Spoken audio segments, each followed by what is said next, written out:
Hi everyone, and welcome back to another creative coding video in Hydra.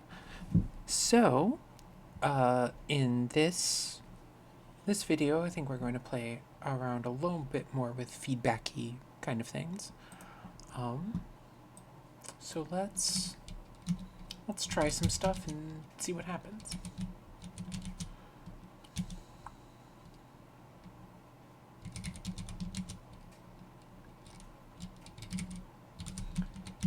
And again, I'm just going to be kind of messing around and see what we can do.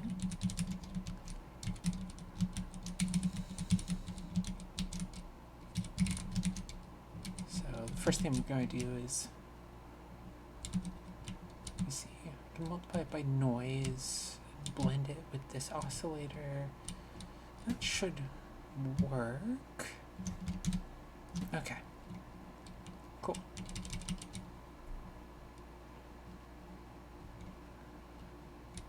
But we can do more interesting things than that. So let's do kind of like these small rotations. So now we've got kind of this smoothish pattern. Okay, so from here, what happens if we modulate the noise again by our source pattern? And I'm not actually sure what's going to happen. And I missed a paren. Okay, so the noise pattern is now all mushy around, and we're getting like some of those little moments of like kind of feedbacky stuff. Do I have my, yeah, I have my cursor capture set. Cool. So I can in fact use the mouse as a pointer. But yeah, you can see the little bits of like feedbacky static.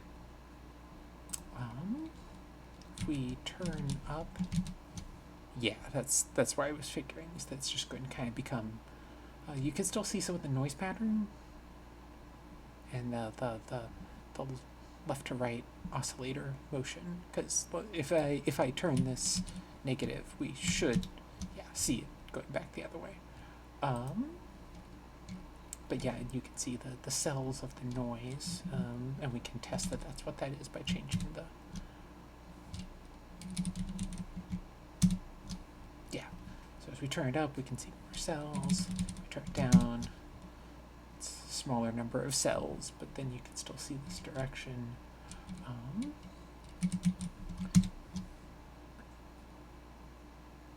And the rotation seems to mostly be like controlling like some of the diagonally motion we're seeing, and the fact that it's shifting. Okay, now it's going from lower left to upper right, etc. Okay, so that's kind of fun. It's very much got a sandy look to it.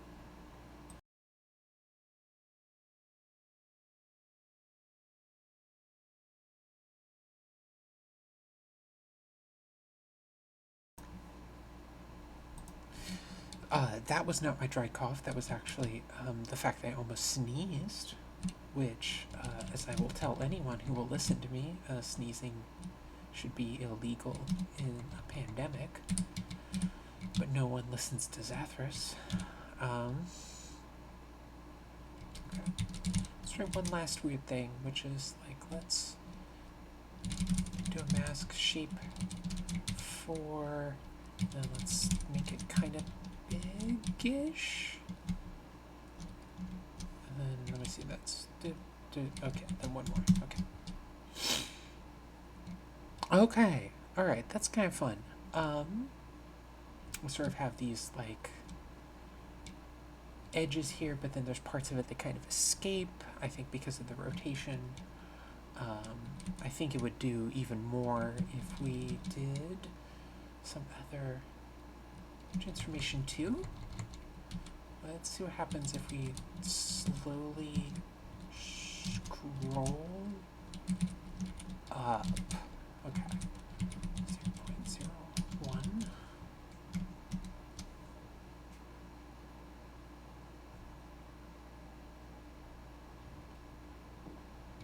can kind of see a little bit of it moving, like the shadows moving a bit up above and below.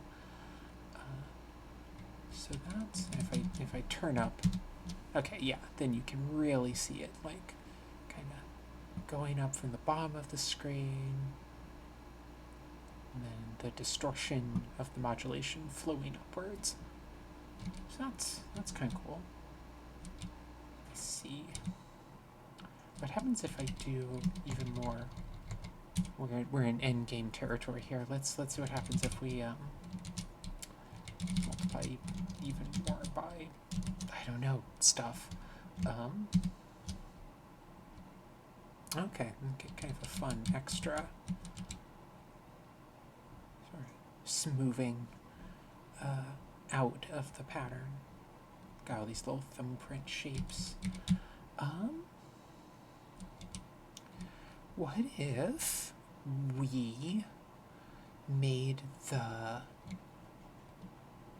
scale change with time? Okay.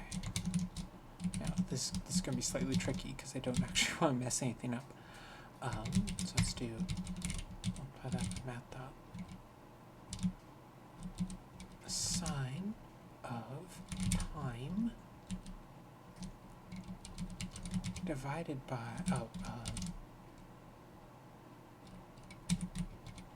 yeah. Just gonna make it real slow. Slowly changing. Then plus 1.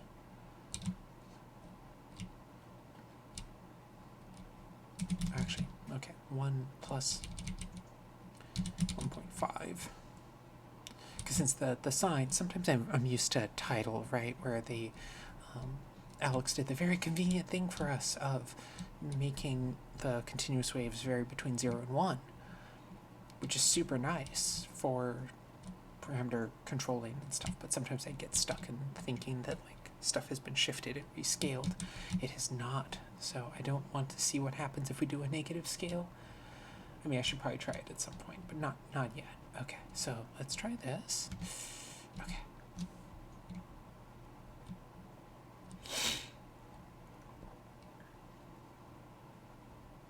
So we should see the shape of the box changing slowly.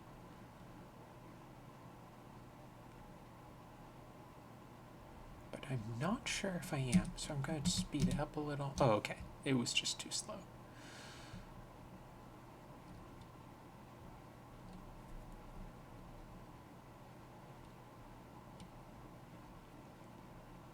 We've got the nice rotational effects there.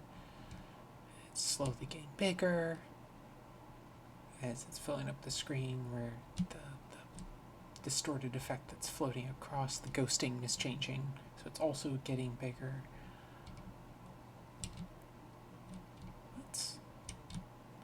That's alright.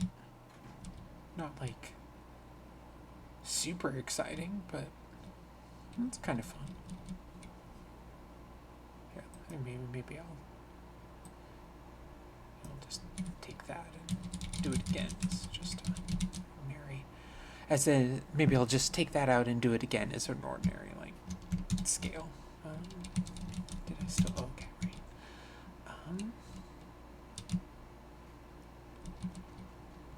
And from here, I don't know. Is there anything else we could do? I suppose we could try adding this. Since we've got the multiplications by the noise, I don't think it's going to go like completely wackadoo. So let's try adding this to a gradient. Okay, yeah, it's not completely exploding because the multiplications are kind of keeping it tamped down a little. In fact, what's going to happen if we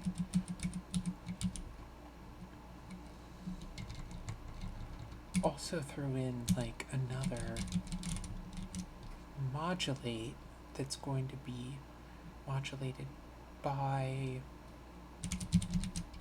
our base signal multiplied again by, I don't know, 4 and 1 per n. Okay. So this is, it's less dramatic than I thought it might be, but at the same time, you can kind of see the cells that come from here moving a little bit. You can sort of see them like here and like over here. You can see the little polygonal cells shifting and moving, and extra, or those, I always compare it to sand, those distortions. And so, and let me see what happens if I just turn up the number of cells. Okay, yeah, it's kind of what you would expect. You can see them more clearly, and they're less, looks a little more prismy, which is kind of fun. What happens if we turn it up stupid high? Okay, yeah, it starts to, now it's starting to look like, gosh, what is that called on clothing where it's not stuff that almost looks like scales but isn't? But yeah, it's starting to have that kind of effect. And let me see, what if I just turn up the numbers on everything, like huge, just to see what happens? Okay, yeah, it just starts to become static, which is kind of what one would expect.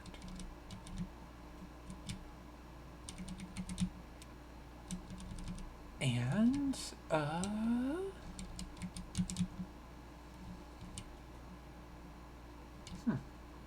I'm not sure what else I want to add to this.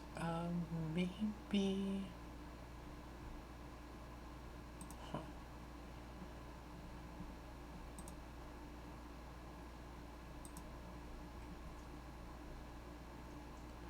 I wonder what happens if this isn't a modulate, if this is a modulate. Okay, let's look at the actual name exactly. Modulate pixelate. Okay, I had to just double check. Now, what if I did this? Okay, if I turn this down, that's kind of fun. Huh. Now, where are the other parameters of this? Control the multiple.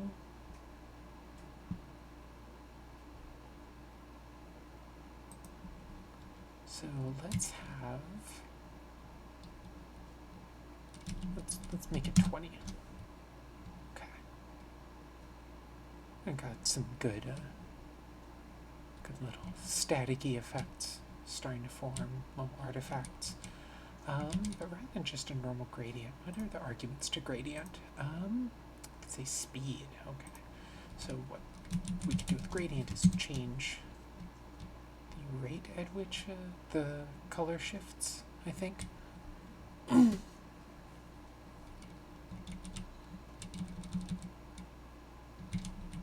Maybe that's not true in the documentation anymore. Oh no, it is shifting over time. Okay.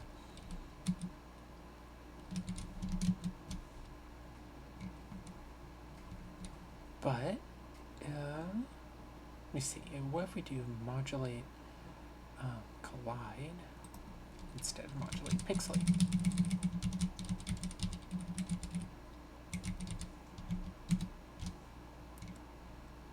Fun.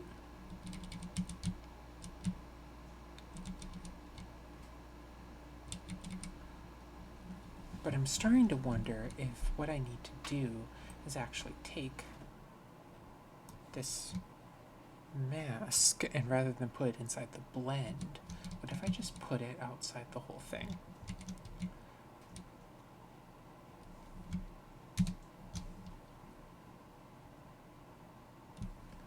Okay.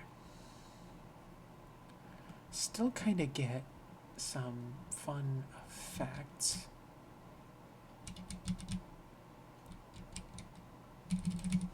Okay, what if I make that a molt instead?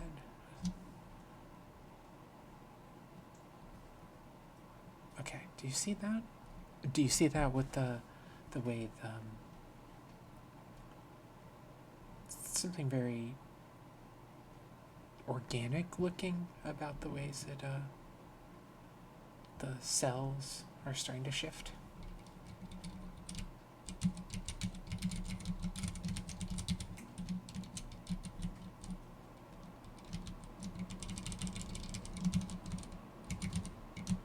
Okay, I'm just getting zany.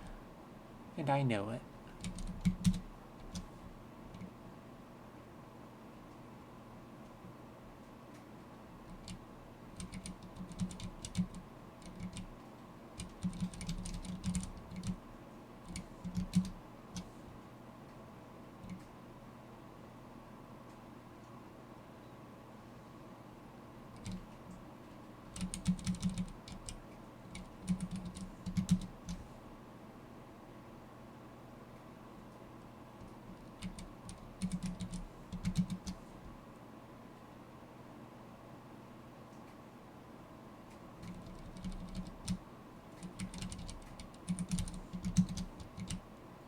Rather than add, what if we do a diff with the gradient?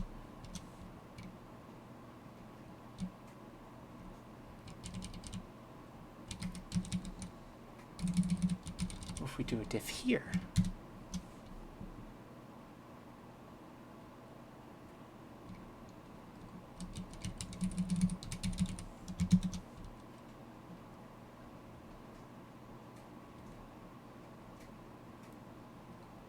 Finally, what if we do a layer?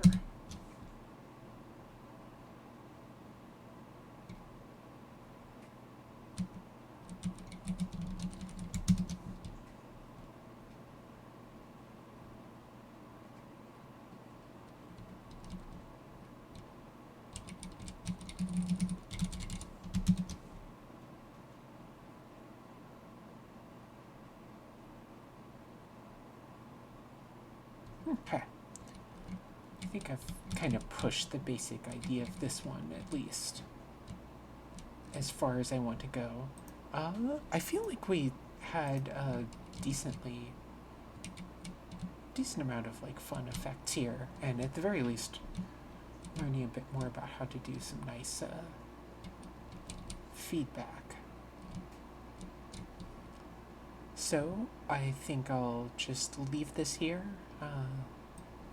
Save this like I always do for my own personal collection of examples, and